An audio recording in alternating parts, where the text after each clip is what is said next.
There's no feeling more intense than starting over. If you deleted your homework the day before it was due, as I have, or if you left your wallet at home and you have to go back after spending an hour in the commute. If you won some money at the casino and then put all your winnings on red but it came up black with food on it. If you won an argument with a friend and then later discovered that they just returned to their original view. Starting over is harder than starting up. If you're not ready for that, like if you've already had a bad day, then what you're about to go through might be too much. Feel free to go away and come back. I'll be here. Alright, thanks for coming with me on this trip. I'll understand if you have to take a break at any point. Just find a safe place to stop and quit the game. Don't worry, I'll save your progress, always, even your mistakes. This game is a homage to a free game that came out in 2002, titled Sexy Hiking. The author of that game was Jazuo, a mysterious Czech designer who was known at the time as the father of B games. And B games are rough assemblages of found objects. Designers slap them together very quickly and freely, and they're often too rough and unfriendly to gain much of a following. They're built more for the joy of building them than as polished products. In a certain way, Sexy Hiking is the perfect embodiment of a B game. It's built almost entirely out of found and recycled parts, and it's one of the most unusual and unfriendly games of its time. In it, your task is simply to drag yourself up a mountain with a hammer. And that act of climbing, in the digital world or in real life, has certain essential properties that give the game its flavor. No amount of forward progress is guaranteed. Some cliffs are too sheer or too slippery. And the player is constantly, unremittingly in danger of falling and losing everything. Anyway, when you start Sexy Hiking, you're standing next to this dead tree that blocks the way to the entire rest of the game. It might take you an hour to get over that tree, and a lot of people never got past it. You prod and you poke at it, exploring the limits of your reach and your strength, trying to find a way up and over. And there's a sense of truth in that lack of compromise. Most obstacles in video game worlds are fake. You can be completely confident in your ability to get through them once you have the correct method or the correct equipment or just by spending enough time. In that sense, every pixelated obstacle in Sexy Hiking is real.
Whoop.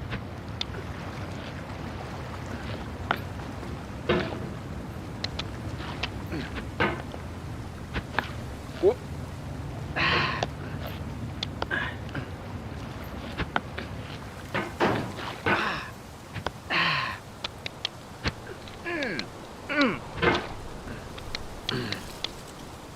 Oh, you just lost a lot of progress. That's a deep frustration, a real punch in the gut.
Oof, sorry about that.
Oh, it happened again. Keep on trying. Don't let it get to you. This thing that we call failure is not the falling down, but the staying down. Mary Pickford.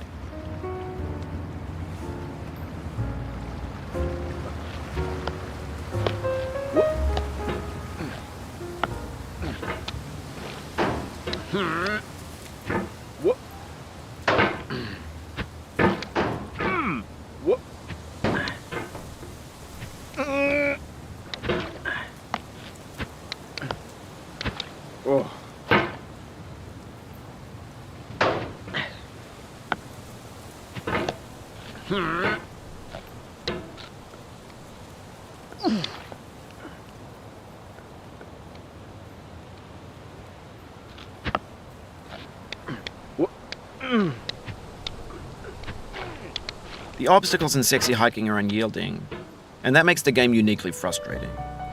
But I'm not sure Jazuo intended to make a frustrating game. The frustration is just essential to the act of climbing, and it's authentic to the process of building a game about climbing. A funny thing happened to me as I was building this mountain. I'd have an idea for a new obstacle, and I'd build it, test it, and it would usually turn out to be unreasonably hard. But I couldn't bring myself to make it easier. It already felt like my inability to get past the new obstacle was my fault as a player rather than as a builder. Imaginary mountains build themselves from our efforts to climb them, and it's our repeated attempts to reach the summit that turns those mountains into something real.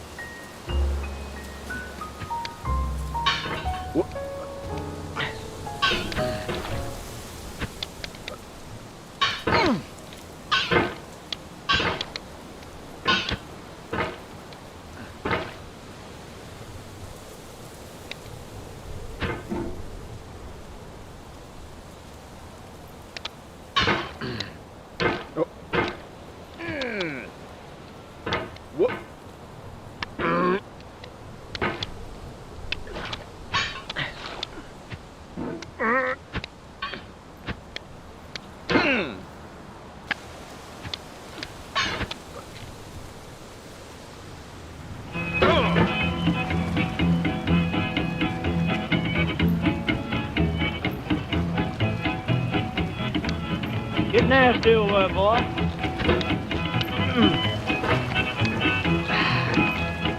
Going down the road feeling bad. I'm going down the road feeling bad. Going down the road feeling bad, and I ain't going to be treated this way. Oh, yo,